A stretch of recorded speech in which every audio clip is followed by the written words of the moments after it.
বিজেপিৰ যি চূড়ান্ত প্ৰাৰ্থী তালিকা ইতিমধ্যে ঘোষণা হৈছে আৰু ৭১ নম্বৰ বিহালী বিধানসভা সমষ্টিৰ পৰা বিজেপিৰ প্ৰাৰ্থিত্ব লাভ কৰিছে মনীন্দ্ৰ দাসে। এই মুহূৰ্তত মোৰ সৈতে মনীন্দ্ৰ দাস আছে। মই প্ৰথমতে তেখেতৰ পৰা মই প্ৰতিক্ৰিয়া ল'বৰ কাৰণে মই চেষ্টা কৰিছোঁ। হয় দাদা, আপোনাক প্ৰথমতে আমাৰ DN News Plus তৰফৰ পৰা শুভেচ্ছা জ্ঞাপন কৰিছোঁ।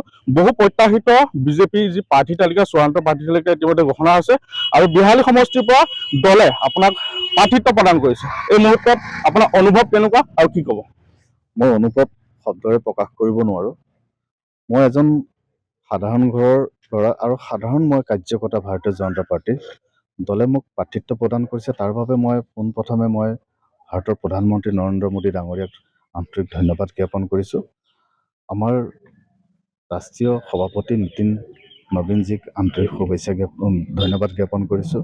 আমাৰ অমিত শ্বাহ ডাঙৰীয়াক ধন্যবাদ জ্ঞাপন কৰিছোঁ আৰু আমাৰ অসমৰ যশস্বী মুখ্যমন্ত্ৰী ডক্টৰ হিমন্ত বিশ্ব শৰ্মাক আন্তৰিক ধন্যবাদ জ্ঞাপন কৰিছোঁ। লগতে আমাৰ ৰাজ্যিক সভাপতি সন্মানীয় দিলীপ শইকীয়া ডাঙৰীয়াকো আন্তৰিক ধন্যবাদ জ্ঞাপন কৰিছোঁ।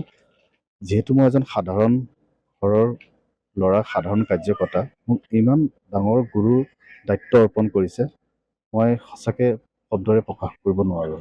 প্ৰতিদ্বন্দ্বী কোন হ'ব বিহালীত? মোৰ প্ৰতিদ্বন্দ্বিতা মই কোন হ'ব বুলি মই ক'বলৈ নাযাওঁ, কাৰণ ভাৰতীয় জনতা পাৰ্টীৰ উন্নয়নৰ পক্ষত ৰাইজে ভোট দিব। ৰণকৌশল কেনেকুৱা? ৰণকৌশল আমাৰ আগৰ পৰাই ৰণকৌশল তৈয়াৰ হৈ আছে। আমি মাত্ৰ এতিয়া ৰাইজে ভোট দিবৰ কাৰণেহে ৰখি আছে। আজি মনোনয়ন পত্ৰ দাখিল কৰিব? হয়, আজি মই মনোনয়ন পত্ৰ দাখিল কৰিম।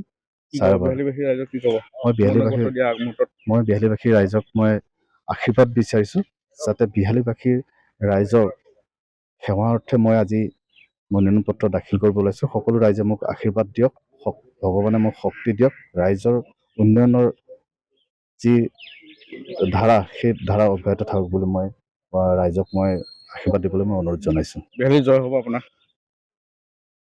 নিশ্চয়, মোৰ জয় মানে ভাৰতীয় জনতা পাৰ্টীৰ জয়, ৰাজ্যৰ জয়। কিমান হাজাৰ ভোটৰ জয় হ'ব? মই সেই শব্দৰে মই ক'ব নোৱাৰিম, সেইটো 9 তাৰিখে সকলো ৰাইজে গম পাব।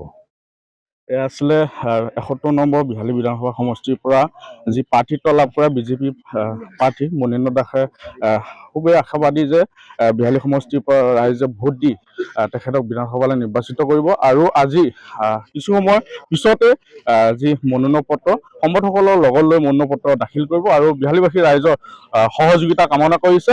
আৰু আপোনালোকে চাই থাকিব DN News Plus বিহালীৰ পৰা মই সুৰেশ বৰা। যিকোনো খবৰৰ বাবে যোগাযোগ কৰক আমাৰ এই নম্বৰত 9181 307 221।